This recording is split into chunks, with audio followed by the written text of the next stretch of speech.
that the president had no respect for law and order. He had no respect for the constitution at all. I recall one day,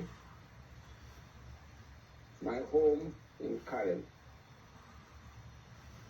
was invaded by police officers in the company of many dogs.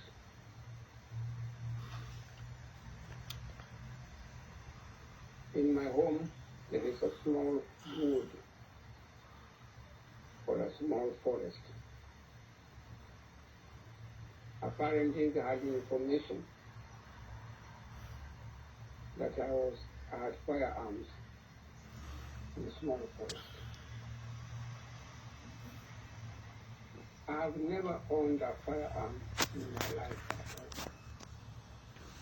I have never applied for a firearm license in my life at all.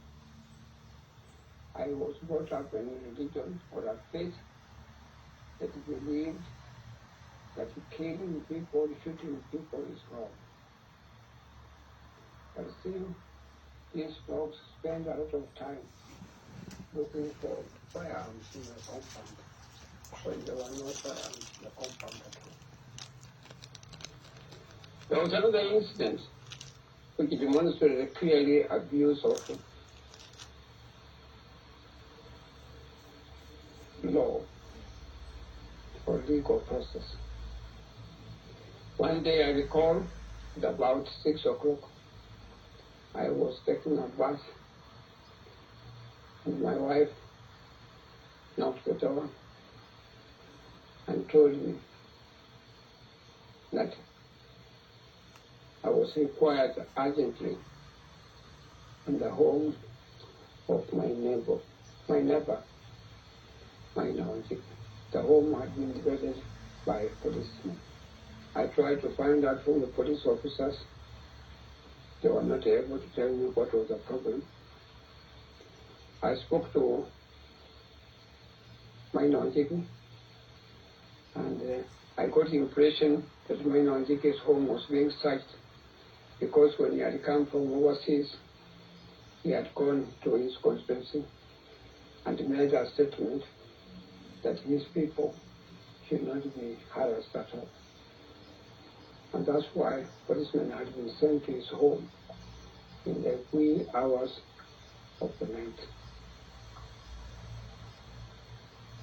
The policeman decided to take Khaminwa.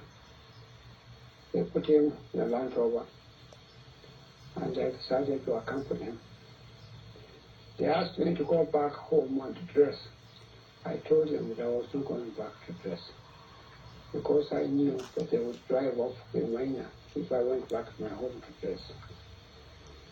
When we reached in Nile, the international press was there, the local media was there, and I got the impression that the state was embarrassed very badly in the way they had actually harassed Maina.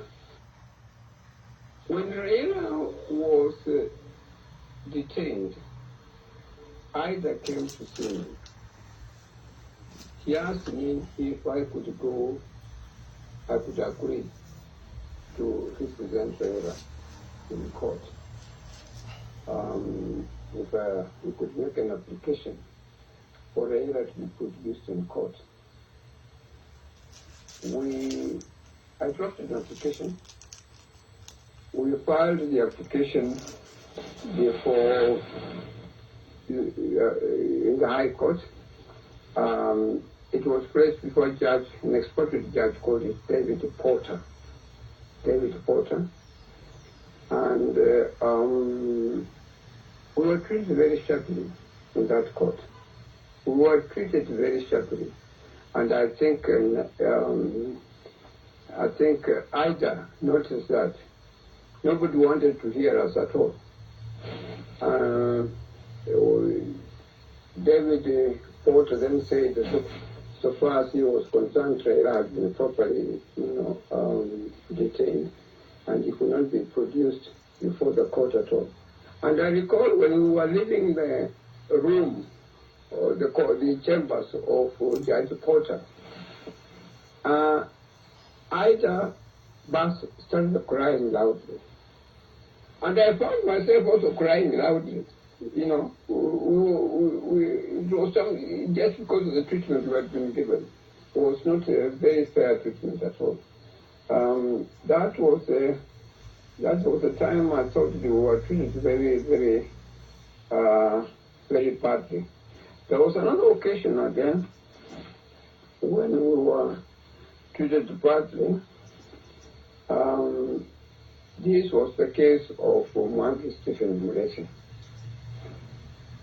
This case was being heard in chambers by a Palestinian judge, Dr. Eugene, what's his name? Kotwan, Dr. Eugene Kotwan. Kotwan had been a professor at the London School of Economics. He came to, he taught law at Dar es Salaam. Yes. He came to Kenya. I'm putting them. Judge. Yeah.